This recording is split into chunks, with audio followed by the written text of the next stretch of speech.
Naweza kusema ni Trump tena katika jitihada zake za kuwa msuluhishi wa vita zinazoendelea safari hii, akimgeukia rais wa Ukraine ambaye amemshinikiza kukubali kuyatoa baadhi ya maeneo kwa Urusi ili kufikia usitishwaji wa vita ambavyo vinaendelea kati ya Urusi na Ukraine. Hii ni TriGen Media. Mimi ni Jennifer Mwidete.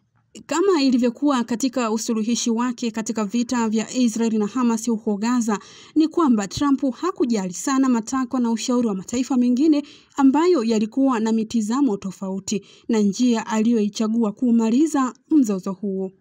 Rais wa Marekani Donald Trump amemsukuma rais wa Ukraine Volodymyr Zelensky kutoa maeneo mengi kwa Urusi wakati wa mkutano wa siku ya Ijumaa uliowaacha wajumbe wa Ukraine wakiwa wamekata tamaa, kulingana na watu wawili walioarifiwa kuhusu mjadala huo.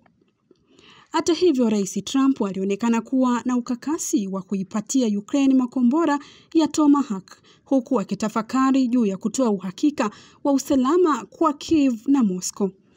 Ni maoni ambayo kwa upande wa Ukraine yamewatatiza, ukizingatia pia kwamba baadhi ya mataifa yamekuwa yakitoa misaada ya silaha kwa lengo la kuifanya Ukraine iweze kushinda vita.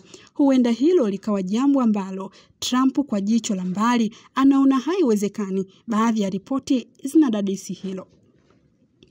Mapendekezo ya Trump baada ya kukutana na Rais Zelensky ilikuwa ni kusitishwa kwa mapigano kwenye mstari wa mbele wa sasa, msimamo ambao Rais wa Ukraine Zelensky, mawazo ambayo yaliungwa mkono na baadhi ya mkutano wao.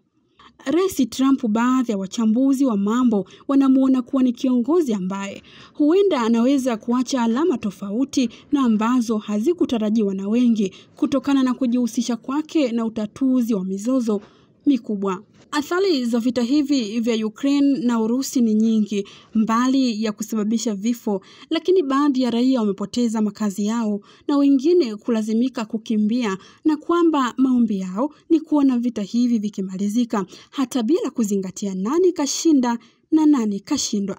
Hii ni TriGen Media.